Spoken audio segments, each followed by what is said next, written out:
was always on the river. Then about 7 or 8 years ago, I did a race on the Missouri that was from the Kansas side of the state to the end of the St. Louis. And through that stretch, you get to see all these awesome little towns and the wildlife and things you would never see. So that kind of gave me the backdrop of this story that I wanted to tell, and it's kind of my love letter to the people and places that I grew up with. Matt read the script and he got it. He knew exactly what I was going for with the script and what it needed to be, and from that second, we just clicked.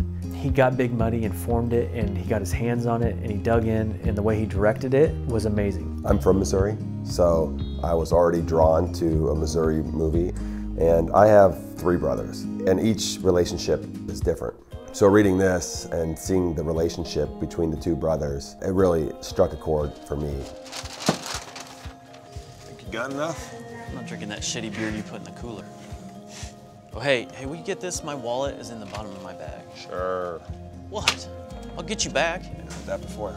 I thought it was interesting that Paul, being a nice guy, actually a really nice guy, a very straight shooter, wanted to play the part of the guy that was the opposite of that. I thought, well, Paul, surely you've made the mistake here of casting yourself in the wrong role, but maybe as an actor you wanted to challenge yourself. And he, by no stretch of the imagination, did an amazing job. He proved to be absolutely right in casting himself in that part. We were very confident about building the movie around Paul, and I think that's what led to Brian Thomas Smith being such a special part of the cast.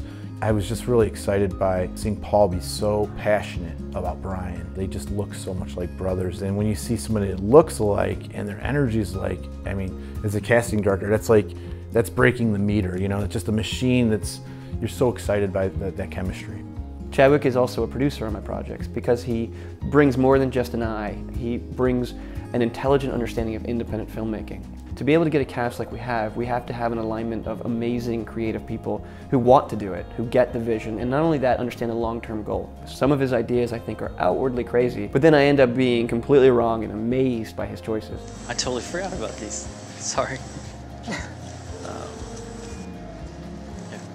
Perfect. Okay. Dessert before dinner. It's my kind of guy. We shot this beautiful kind of between scenes moment where the sun was setting over the Missouri River, and it was a shot that wasn't in the script initially, and so Paul and I stood together watching it and they got a shot, but it just, I think, is the most mind-blowing sunset I've ever seen. We wanted to go with that look from The Revenant, more or less, not necessarily to compete with the story, but just because we like the look of it. So we used the Zeiss Super Speeds and we used the Alexa Mini. So when Eitan and I were going back and forth during location scouting and camera testing, he's like, "Matt, I feel like this is handheld." I said, "Eitan, you're offending me. I can't do it." We agreed that Duncan, he could be the one that has turbulence. And in that capacity, I could be okay with handheld. Because once he showed me that, I was like, oh my God, you're so right. We were definitely in the sticks. I didn't even know people actually canoed the Missouri River. My favorite location was probably in Columbia at this dive bar right there on the river. But it was such a fun, like, local spot. Here we are, popped up a tent, and we're shooting scenes right here for several days. It was really cool. Wardrobe was amazing. Nadine did an amazing job. I've worked with her now as well 3 times, and she really found a way to bring to life these characters in Missouri, and I gotta give her quite a bit of credit for that. Sometimes actors can be very helpful. Usually I meet with them a couple times and we can talk about their ideas of the character, and I can see their style and maybe incorporate little accessories or things that help the actor create the character.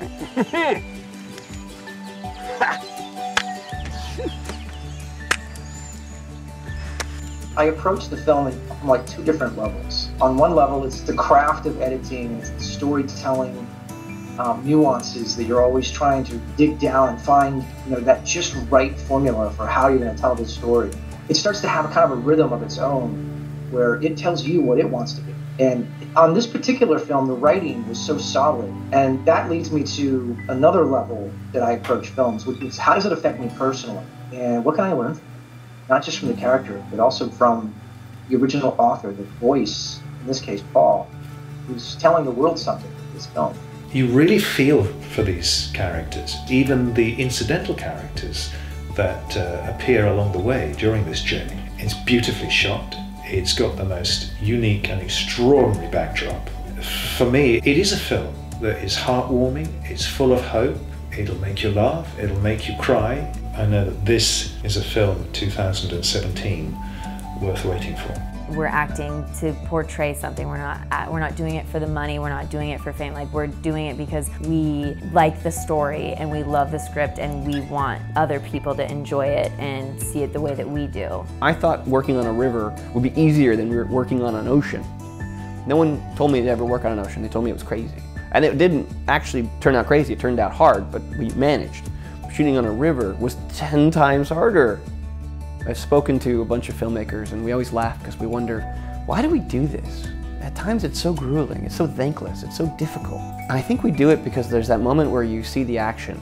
The camera's set, lights have set, and the actors are doing their thing. And you go, oh my God, even if I stop now, that just gave me the chills.